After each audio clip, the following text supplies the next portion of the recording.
الحمد لله وكفى وسلام على عباده الذين اصطفى أما بعد فأعوذ بالله من الشيطان الرجيم بسم الله الرحمن الرحيم المال والبنون زينة الحياة الدنيا والباقيات الصالحات خير عند ربك ثوابا وخير املا صدق اللہ العظیم.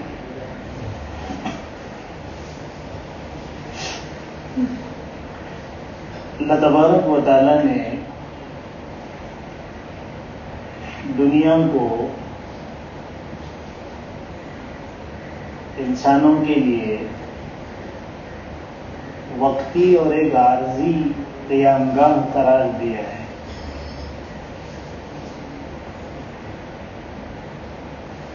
اور ساتھ ہی یہ دنیا دارالامتحان ہے. انسان اپنی تخلیق کے اعتبار سے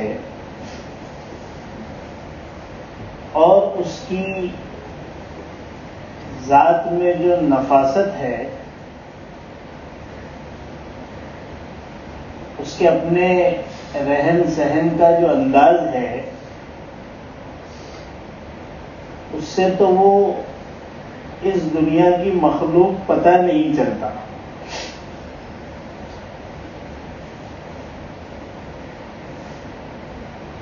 بے شمار مخلوقات دنیا میں ہیں، لیکن انہیں ان ساری چیزوں کی ضرورت نہیں ہے جو انسان کو ہے. انہیں کپڑوں کی ضرورت نہیں ہے، جوتوں اور چشموں کی ضرورت نہیں ہے. جیسے جیسے بیماریاں بڑھتی جا رہی ہے ویسے ویسے ان کے لیے علاج کی ضرورت نہیں ہے. کسی کتے اور بلی کو آپ نے نہیں دیکھا ہوگا کہ وہ وینٹیلیٹر کے اوپر ہے. نہ ان کے لیے کینسر اور دوسری مہلک بیماریوں کی دواؤں کا اہتمام کیا جاتا ہے. نہ کھانے پینے میں مختلف پکوان کا انتظام ان کے لیے ہوتا ہے، لیکن اس کو سب چاہیے. دراصل یہ جنتی مخلوق ہے. لیکن اللہ نے دنیا کو چونکہ آزمائش کی جگہ بنایا ہے، اس لیے یہ اپنے عمل کی بنیاد پر اپنے اصل ٹھکانے پر جائے گا. اگر ایمان اور اعمال صالحہ ہوں گے تو وہ اپنی اصل منزل، اپنے اصل گھر پہنچے گا، اور اگر ایمان اور اعمال صالحہ نہیں ہوں گے تو پھر اس کو سزا ملے گی. اسی وجہ سے جن چیزوں کی وجہ سے عام طور پر انسان دھوکے میں آتا ہے اور جنت کو بھلا بیٹھتا ہے، اپنے اصل گھر کو بھلا بیٹھتا ہے، آخرت کو بھلا بیٹھتا ہے، اور ان اعمال سے منہ موڑ لیتا ہے جو اسے اس کے اصل قرارگاہ، اس کے اصل مسکن، اس کے اصل گھر تک پہنچانے والے ہیں. اللہ تعالیٰ نے ان کی نشاندہی فرمائی اور بتایا کہ یہ فتنہ ہے، ان کے چکر میں پڑ کر تم اپنی آخرت کو مت خراب کرو. المال والبنون زینت الحیات الدنیا، کہ بچوں کے پیچھے، ان کی دنیا بنانے کے پیچھے، ان کو راحت دینے کے پیچھے اپنی آخرت کو برباد مت کرو. مال حاصل کرنے کو اپنی زندگی کا مقصد مت بنانا. یہ وہ چیزیں ہیں جو انسان کو آخرت سے محروم کر دے گی، جنت جانے میں رکاوٹ بن جائے گی. اسی وجہ سے آگے فرمایا والباقیات الصالحات خیر عند ربک ثوابا وخیر املا.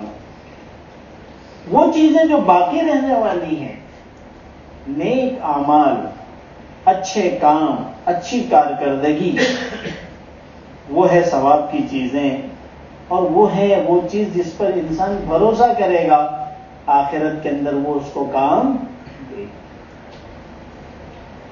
اسی وجہ سے قرآن ہمیں تعلیم یہ دیتا ہے کہ جب یہ دارالامتحان ہے دنیا، تو تمہارا مطمع نظر آخرت ہونا چاہیے، اللہ کی رضا ہونا چاہیے، اور جنت ہونا چاہیے۔ جنت کا اللہ تعالیٰ نے قرآن میں بہت شوق دلایا، بار بار شوق دلایا کہ اتنی خوبصورت ہم نے جنت بنائی ہے، اس کے اندر ایسی ایسی نعمتیں ہیں، اور حور کی قسموں کو اور حور کی کیفیتوں کو بیان کیا تاکہ لوگ اس کے شوق میں اس کو حاصل کرنے کے لیے اللہ کو راضی کرنے والے کام کریں، نیک اعمال کریں۔ وَسَارِعُوا إِلَىٰ مَغْفِرَةٍ مِّن رَّبِّكُمْ وَجَنَّةٍ عَرْضُهَا السَّمَاوَاتُ وَالْأَرْضُ أُعِدَّتْ لِلْمُتَّقِينَ۔ اللہ فرماتے ہیں جنت کی طرف دوڑو، اگر دنیا چھوٹتی ہے تو جانے دو، یہ تو ویسے بھی ختم ہونے والی ہے۔ ارے بھائی زیادہ سے زیادہ کیا ہوگا؟ ایک آدمی جب ایک چیز کی طرف دوڑ لگاتا ہے تو کچھ چیزیں چھوٹ بھی جاتی ہے۔ اگر آپ کو کہا جائے کہ بھائی آپ کو لیمبرگینی اگر چاہیے تو آپ کو اس راستے سے دوڑ لگا کر پہلے نمبر پر آنا ہوگا، اب سائڈ میں لگی ہوئی ہے، سوئفٹ بھی لگی ہوئی ہے اور ٹویوٹا بھی لگی ہوئی ہے، اور دوسری اس قسم کی کم درجے والی گاڑیاں بھی لگی، لیکن انسان اس کو دیکھے گا، اس کے نظر میں تو اس چیز کو حاصل کرنا ہوگا اور دوڑ لگائے گا۔ اللہ فرماتے ہیں کہ جنت کو حاصل کرنے کے لیے تم جب دوڑ لگاؤ گے تو دنیاوی منافع سامنے کھڑے رہیں گے، انہیں آپ کو چھوڑنا ہوگا، اور یہی ہے آزمائش۔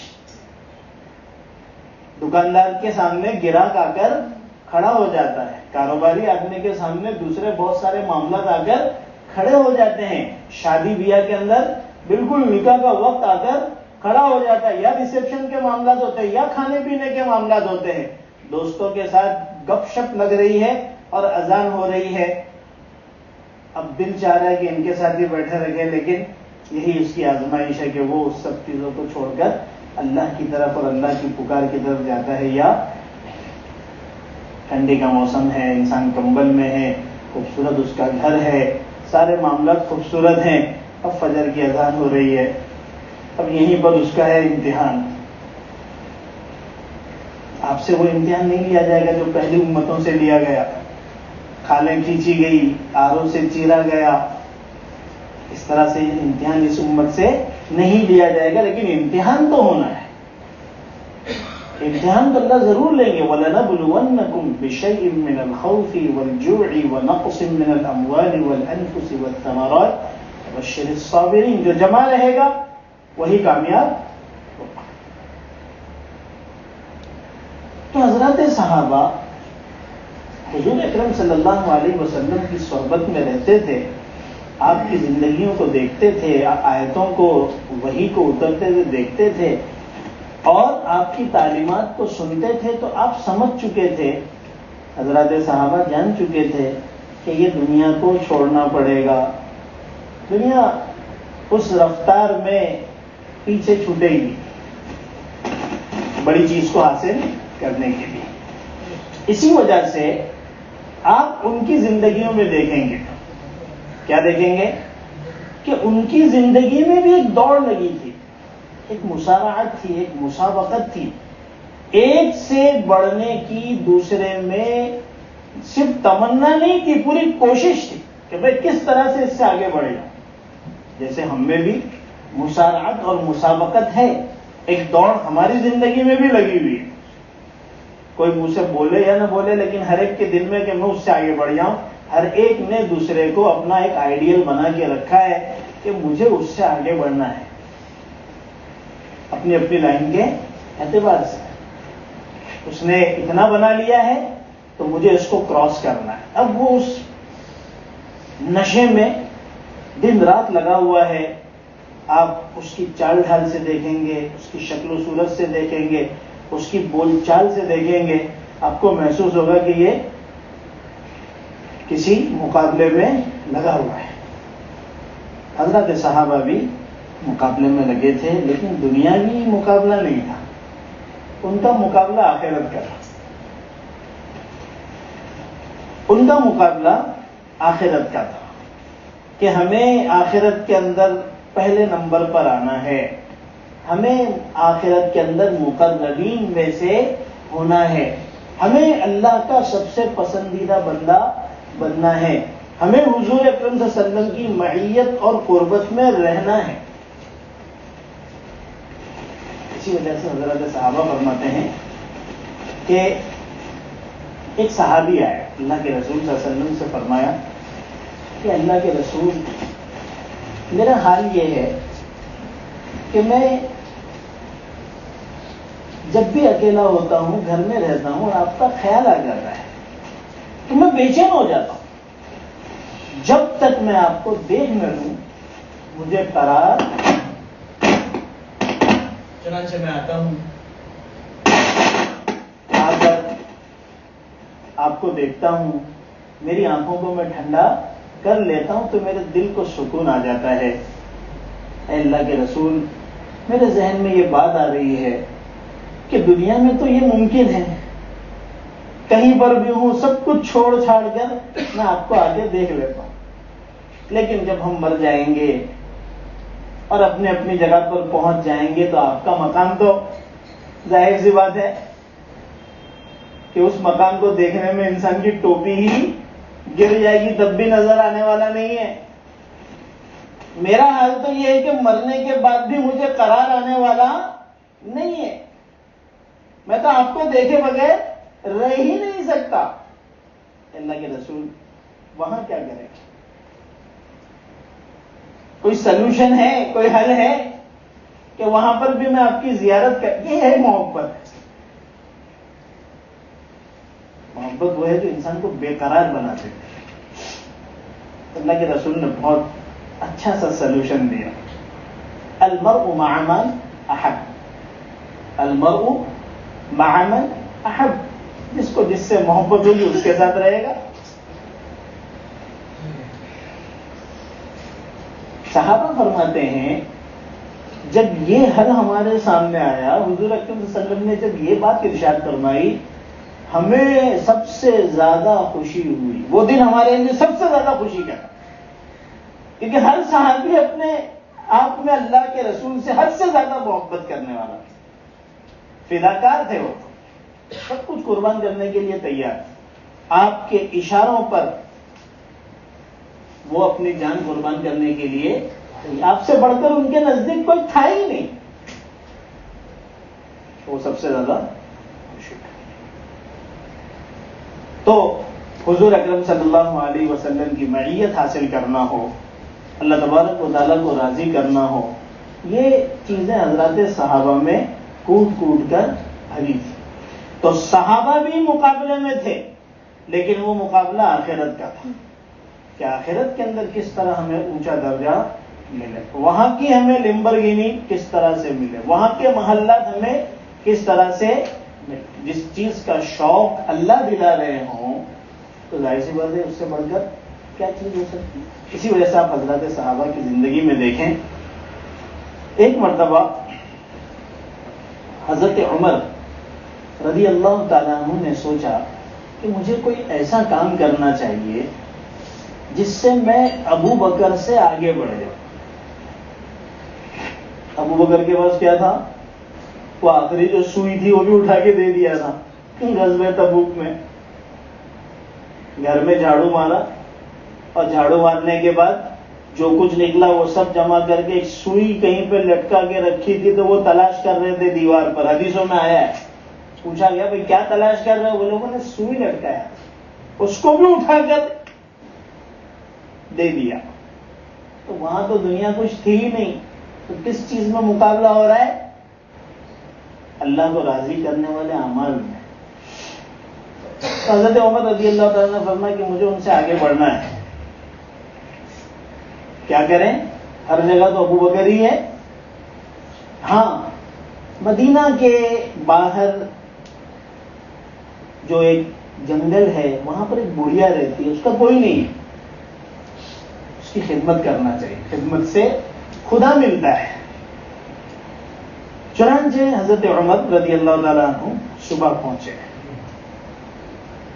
اور صبح پہنچنے کے بعد گھر کے کیواڑ کو کھٹکھٹایا، اندر سے آواز آئی، کون ہے؟ کہا کہ بھائی میں ایک بندہ ہوں، میں آپ کی خدمت کرنا چاہتا ہوں۔ تو کہا کہ مجھے تو کوئی ضرورت ہی نہیں ہے، میرے گھر میں جھاڑو لگ چکی ہے، میرے برتن پانی سے بھر چکے ہیں، اور میری روٹی تیار ہو چکی ہے، کھانا میرے لیے بنا ہوا ہے، تو مجھے کسی کی ضرورت نہیں ہے، آنگن بھی صاف ہے۔ حضرت عمر پریشان کہ بھئی یہ کیا بات ہے، یہ کون آ گیا؟ تو کہا کہ شاید میں لیٹ ہو گیا، کسی اور نے خدمت کر دی ہوگی۔ اب کہا کہ میں جلدی آؤں گا، فجر کی اذان سے پہلے ہی آ جاؤں گا۔ فجر کی اذان سے دوسرے دن پہلے پہنچے، خدمت کرنے کے لیے پہنچ رہے۔ آج اولاد اپنے ماں باپ کی خدمت کرنے تیار نہیں، اسی گھر میں رہتے ہوئے کتنے ماں باپ ایسے ہیں جو بیچارے سسک سسک کر زندگی گزارتے ہیں، ان کو پوچھنے کے لیے اولاد تیار نہیں ہے۔ اور یہاں پر بستی سے باہر جنگل میں ایک بڑھیا جس سے کوئی تعلق نہیں، کوئی رشتہ داری نہیں، کوئی وطنی لین دین نہیں، وہاں خدمت کے لیے جایا جا رہا ہے۔ اور کب جایا جا رہا ہے؟ اب فجر کی اذان سے پہلے جائیں گے۔ دوسرے دن جب وقت پر پہنچے تو دیکھا کہ کوئی ہے جو کچھ کام کر رہا ہے۔ اب ایک جستجو پیدا ہوئی کہ آخر یہ ہے کون؟ تو آہستہ آہستہ کوئی کچھ کام کر کے اس وقت نکل رہا تھا، اس کا کام ہو چکا تھا، اینڈنگ پہ تھا۔ جیسے ہی وہ دروازہ کھول کر نکلا، حضرت عمر نے اس کو پکڑ لیا اور پوچھا کون ہے؟ تو حضرت ابو بکر نے کہا تیرا بھائی ابو بکر ہے۔ کون ہے؟ تیرا بھائی ابو بکر ہے۔ اس وقت حضرت عمر نے کہا تھا کہ بھائی اس سے آگے بڑھنا تو بہت مشکل ہے۔ تو یہ مسابقت حضرات صحابہ میں بھی تھی کہ کس طریقے سے ہم آگے بڑھ جائیں اور کس طریقے سے ہم آخرت کے اندر اونچے مقامات حاصل کر لیں۔ غزوہ تبوک کے موقع پر حضور اکرم صلی اللہ علیہ وسلم نے اعلان کیا، جس کے پاس جو ہے لے کے آؤ۔ وہاں چونکہ ریا اور دکھلاوا نہیں تھا، اس لیے دینے والوں نے اتنا دیا جن کے پاس تھا کہ ڈھیر لگ گئے، اونٹوں کے ڈھیر، گھوڑوں کے ڈھیر، کھانے پینے کی چیزوں کے ڈھیر، قطاریں لگ گئی، ان کے پاس تھا۔ اور جن کے پاس ایک کھجور تھی وہ ایک کھجور لے گیا کہ اللہ کے رسول میرے پاس صرف ایک کھجور ہے، میں آپ کو یہ پیش کر رہا ہوں۔ یہ ہے اخلاص، یہ ہے وہ چیز جو اللہ تعالیٰ کو پسند ہے۔ اللہ تعالیٰ کے نزدیک کثرت اور قلت کا کیا حساب کتاب ہے بھائی؟ آپ پوری دنیا بھر کر بھی دے دو تو اللہ کے سامنے اس کی حیثیت کیا ہے؟ اللہ تو اخلاص دیکھتا ہے۔ اسی وجہ سے حدیث پاک میں آتا ہے کہ میرے کسی صحابی کا اللہ کے راہ میں دیا ہوا ایک مد، ایک وزن ہے، یہ بعد میں آنے والے اگر احد پہاڑ کے برابر سونا دیں تب بھی وہ بعد والے اس کے برابر، ان کا اخلاص جس مقام پر تھا بعد والے وہاں تک پہنچ ہی نہیں سکتے۔ جس کے پاس کھجور تھا، جس کے پاس کچھ بھی نہیں تھا، ایسی مثالیں بھی ملتی ہے کہ عقل حیران ہے. دودھ پیتا بچہ ہے، ایک عورت لے کے آئی. اللہ کے رسول نے پوچھا یہ کیا ہے؟ تو کہا میرے پاس کچھ بھی نہیں ہے، میرے پاس کچھ بھی نہیں. تو کہا ٹھیک ہے کچھ نہیں ہے تو مت دو، یہ بچہ کیا ہے؟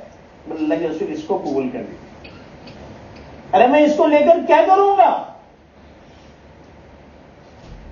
فرمایا کہ اگر آپ کی طرف دشمن کی طرف سے تیر آئے تو اس کو سامنے ڈھال بنا لے. یہ تھے وہ جذبات، یہ تھی ان حضرات کی وہ قربانیاں دین کے لیے. ایسے ہی اللہ کے رسول نے نہیں فرمایا اصحابی کالنجوم فبأیہم اقتدیتم اہتدیتم، میرے صحابہ تو ستاروں کی طرح ہے، جن سے بھی چاہیے آپ روشنی لے لو، ہدایت حاصل کر لو، کسی کو بھی آئیڈیل بنا لو. یہ قربانی ہے ان کی دین کے لیے، یہ جذبات ہیں ان کے. آخرت میں کامیابی حاصل کرنے کے لیے ان حضرات نے اس چیز کی دوڑ لگی تھی. یہ موقع پر بھی حضرت عمر نے یہی سوچا کہ ابو بکر سے بڑھنا ہے. گھر گئے، سارے سامان کو آدھا آدھا کیا، آدھا سامان گھر میں رکھا، جو سامان ان کا ہوگا، کوئی آپ جیسے لوگوں کی طرح تھوڑی بھرا ہوا ہوگا، جو بھی ہوگا آدھا اللہ کے راستے میں پیش کیا. حضرت ابو بکر بھی آئے، تھوڑا سا سامان اور پیش کیا. ان کے پاس جو تھا انہوں نے پیش کر دیا، ان کے پاس جو تھا انہوں نے پیش کر دیا. ہر ایک نے اپنی اپنی طاقت کے بقدر پیش کیا اور بہتر سے بہتر پیش کیا. حضور اکرم صلی اللہ علیہ وسلم نے پوچھا کہ ابو بکر کیا چھوڑا اپنے گھر کے لیے؟ اے عمر کیا چھوڑا اپنے گھر کے لیے؟ حضرت عمر نے فرمایا کہ اللہ کے رسول آدھا لایا ہوں، آدھا گھر والوں کے لیے چھوڑا. آپ نے بہت تعریف کی. یہ زکوٰۃ نہیں تھا، یہ زکوٰۃ نہیں تھا، یہ للہ رقم تھی. آج امت للہ رقم دینے کے لیے تیار نہیں. چھوٹے موٹے کام ہم بھی کرتے ہیں، تھوڑے سے تھک سے جاتے ہیں، للہ رقمیں ملتی نہیں. لوگ بولتے زکوٰۃ میں ہو تو بولو. یہ سب کچھ جو دیا جا رہا تھا وہ زکوٰۃ نہیں تھا. امت جب تک للہ پر نہیں آئے گی، امت کا کام بھی ہونے والا. زکوٰۃ تو فرض ہے.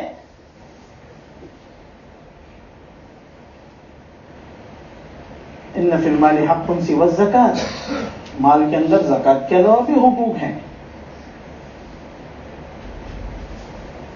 5% امت شاید زکوٰۃ کا 5% دیتی ہوگی، اسی میں خوش ہے کہ ہم پیسہ لگا رہے ہیں. 5% امت 5% زکوٰۃ دے رہی ہے تو اس سے کام ہونے والا نہیں ہے. تو بہرحال حضرت عمر نے اپنا پیش کیا، حضرت ابو بکر نے بھی اپنا پیش کیا کہ اللہ کے جو کچھ تھا لے کے آ گیا، اللہ اور اس کے رسول کو گھر پر چھوڑ دیا کہ جس کے لیے خرچ کر رہے ہیں وہ سنبھالے گا. ارے بھائی سنبھالنے والی ذات، چلانے والی ذات، رزق دینے والی ذات، کھلانے والی ذات کون کس کی ہے؟ اللہ کی ہے نا. ایک بہت بڑا دولت مند شخص، ہیرے جواہرات، سونے چاندی خزانے بھرے پڑے، اس کے اوپر اس نے چوکیدار بھی بنا کے رکھا حفاظت کے لیے. ایک مرتبہ اکیلا اس میں چلا گیا کہ بھئی میں اکیلا جاؤں گا، کسی کو پتہ نہیں چلنا، اگر ایک معائنہ کر کے آ جاؤں. جانا تو پتا تھا، واپس آنے کا طریقہ چوکیدار کو بھی نہیں بتایا تھا. اب جب سب چیزوں کا معائنہ کر لیا کہ ہاں بھئی مال برابر ہے، اب واپسی کے لیے سوچ رہا ہے تو وہ چیز ہی پتہ نہیں کہ واپس آنا کیسا ہے. اب دیکھیے سونا ہے، چاندی ہے، پیسے ہیں، دولت ہے، اربوں خربوں، لیکن ایک قطرہ پانی نہیں، ایک دانہ اناج نہیں. اسی کے اندر وہ بیچارہ مر گیا. تو اصل جو زندگی ہے وہ آخرت کی زندگی ہے، اور اصل آخرت کی زندگی یہ شروع ہوتی ہے موت کے بعد. اور اس کی محنت جو ہے وہ آنکھ بند ہونے اور موت سے پہلے. شیطان نے عجیب و غریب قسم کے دھوکے میں ہم کو ڈال کے رکھا ہے کہ ابھی تو بہت زندگی پڑی ہے, آگے کریں گے. اور پھر جب وہ جوانی کی عمر سے کچھ آگے بڑھتا ہے تو پھر ابھی تو بہت زندگی پڑی ہے, ابھی بنا لو کر لو, پھر آرام سے بیٹھ کر مسجد میں تسبیح پڑھتے رہیں گے. اسی طریقے سے ہوتے ہوتے زندگی ختم ہو جاتی ہے اور آدمی خالی ہاتھ چلا جاتا ہے. رشتے دار بھی آ جائیں گے, مال دولت بھی بڑھ جائے گی, اور یہ بیچارہ آدمی اپنے اعمال کے ساتھ اللہ کے سامنے حاضر ہوگا وہ جیسا اس کا عمل ہے. اسی وجہ سے اپنی اس زندگی کو قیمتی بنانے کی ضرورت ہے, اپنے ایک ایک لمحے کی قدر کرنے کی ضرورت ہے. کیا انسان نیک عمل کر سکتا ہے, کیا خدمت کر سکتا ہے, اپنی اولاد کو کیسے نیک بنا سکتا ہے, معاشرے کو کس طریقے سے بہتر بنا سکتا ہے, اس کے لیے اس کو کوشش کرنا ہے. اس کے لیے آئیڈیل ہمیں حضور اکرم صلی اللہ علیہ وسلم کی شکل میں اللہ نے دیا ہے. آپ کے صحابہ ہمارے لیے نمونہ ہیں. ہم اگر ان کے طریقے پر, ان کے طرز پر اپنی زندگی کو گزاریں گے تو انشاءاللہ ہماری زندگی آخرت کی کامیابی کا ذریعہ بن جائے گی. اللہ تعالیٰ ہم سب کو عمل کی توفیق عطا فرمائے. وآخر دعوانا الحمد للہ رب العالمین.